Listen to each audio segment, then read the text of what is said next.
Parents, it's time to make plans for spring break. PMC has the answers to alleviating your neck and back pain and information DMC vendors and employees need to know. These stories and more coming up next on Sinai-Grace Today. Hello, I'm Melanie Moss. Hey moms and dads, are you ready for spring break? Well, Camp Sinai-Grace is, and is back to take the worry out of finding childcare during spring break. You can enroll your children ages 5 through 14 for a fun-filled week of math, arts and crafts, swimming, team sports, karate, nutrition, and more. Camp Sinai-Grace is held at the Northwest Activity Center, and the hours are 6 a.m. to 8 p.m. with breakfast, lunch, and 2 snacks served each day. Best of all, it's free. Camp Session 1 is April 4th through the 8th, and Session 2 is April 18th through the 22nd. Pick up an application at the Human Resource Center between 7 a.m. and 3:30 p.m. The application deadline for Session 1 is March 18th and April 1st for Session 2. Is daily pain a pain in the neck or back?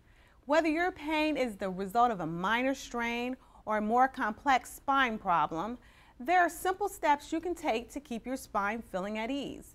At 10 a.m. on Saturday, March 26th, in the auditorium, Sinai-Grace is hosting a free People's Medical College entitled Get Your Spine in Line, where our back and neck specialists will explain the common causes of chronic and short-term pain, the best possible options for pain relief, and tips for keeping your spine healthy. Vendors provide important services throughout the hospital, and we have a procedure designed to make this process run smoothly. Our Tina Taylor has more. Thanks, Melanie. With hundreds of people coming in and out of the hospital every day, it's important for us to know who's wandering our halls. Here to give us some information about our vendor access policy is Michelle Huff. Michelle, thanks for being here. How would you define vendors? Vendors are people who are in the building to do business with us, to provide services to us, and to sell us products and other items that we may need through manufacturers or suppliers or distributors. And what are some key vendor guidelines we should know? First of all, vendors need to be registered in VendorMate. They can call the corporate purchasing department if they have questions about how to get registered with VendorMate, but that system helps us to make sure that they have all the proper documentation and credentialing. And so does that mean that everyone coming into the hospital should have a badge, all of the vendors? Yes, they should. They can stop at the security post down in the main lobby. There's a computer terminal behind there for them to sign in and print a badge if they have an appointment with the department designee. And if anyone has more questions about the policy, how can they contact you? Contact me by phone at 63211. Thanks so much, Michelle. Thank you. I'm Tina Taylor for Sinai-Grace Today.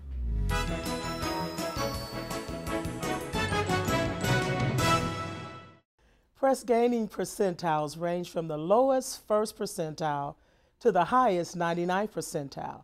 Vanguard has set Sinai-Grace standard in the 75th percentile or higher for every service area within Sinai-Grace. The Vanguard standard of the 75th percentile will place Sinai-Grace in the top 25% of hospitals in the country. Vanguard has high expectations for Sinai-Grace. Their confidence derives from our record of accomplishments. It's not hard to see why Vanguard has so much confidence in us. Sinai-Grace has the finest doctors, nurses, and PCAs. Our surgery staff, test and treatment, dietary, transportation, and all the other supporting departments are the best around.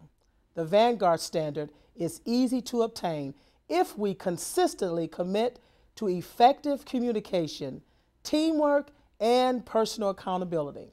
Now the ball is in our court, so let's make a personal commitment today that we will individually and collectively perform at our highest level, not just for Vanguard, but for our desire to do our very best for our community and for ourselves. I'm Jacqueline Moore, your Service Excellence Coordinator. Sinai-Grace today would like to introduce a new segment titled Medical Myth Busters, created to uncover the truth behind common medical myths. This segment will shed light on whether commonly known treatments and home remedies for everyday ailments are truly beneficial or just a medical myth.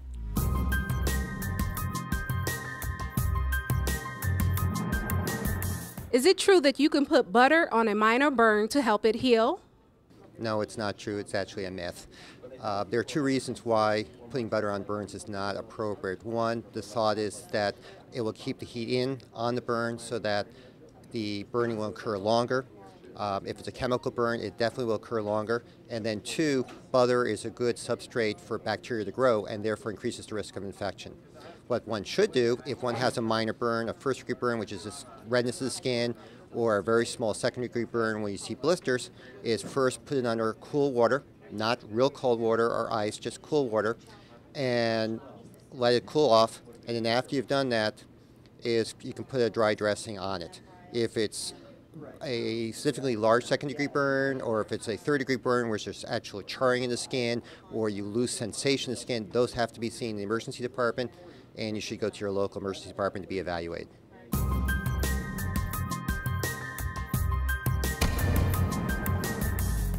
Next week on Sinai-Grace Today, the net learning modules are uploaded and ready to be completed.